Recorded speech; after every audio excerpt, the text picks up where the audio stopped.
The big news this week on the Iowa football front, Mark, is the commitment by Hunter Norzad to Penn State. That's the one I've been saying for weeks was the biggest decision looming for Iowa in the portal, because it's clear that Iowa is not interested in going to the portal at quarterback. So certainly the offensive line, and this is not just me saying this. We asked Don Patterson this exact question on our season finale show. I said, what is the biggest need for Iowa in the portal?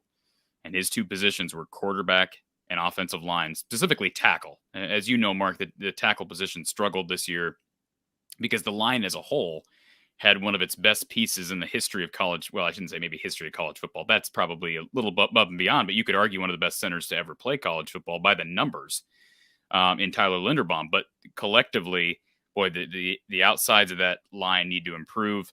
Hunter Norzad from Cornell is the kid that Iowa was high on, and I'll pull up a banner so people can see his bio.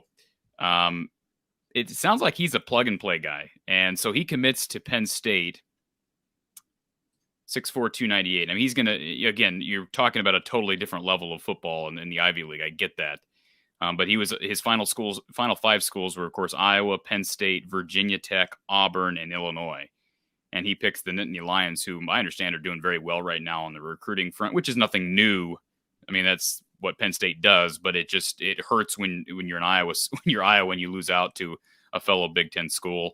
And certainly this is a piece that Iowa could have used. They desperately needed. And I don't really know, Mark, where Iowa turns to from here at that position. There are a couple other guys in the portal that we can talk about that Iowa has offered, one of which recently visited. But I don't know what Iowa's going to do at that position other than rely on the young talent they have. I mean, the reason why we bring up those two positions is because we're looking at an immediate need. I mean, you can go out and get Deshaun Lee. Say Iowa was hurting at corner. Deshaun Lee out of Michigan may help them immediately at that position. But as a true freshman who's not enrolling early, you're probably not counting on him. And I could say that about Cale Crow, who Iowa got out of Huxley, just south of us here in Ames, about 9 miles south. He's a big kid who's going to end up being a tackle at the Big Ten level, but he's a freshman and he's not enrolling early. He's probably not going to be playing. Is it possible? I suppose it's possible. Jack Dodsler, another one from Wisconsin that Iowa has coming in during this class. But the point is they need immediate help at tackle. I think you could argue they could use a plug-and-play guy at guard. They've got a lot of pieces there, but it just seems like the development is just inching, and it needs to go a little bit faster here, especially as we get into spring. This needs to be a really, really progressive time.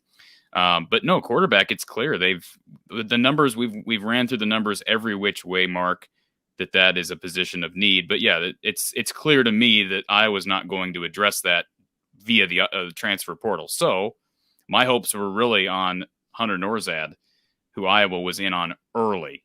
He is as soon as he entered the portal, Iowa went after him, and it's been a process. Hunter's taken his time with this, and they lost the battle to Penn State. So it's disappointing.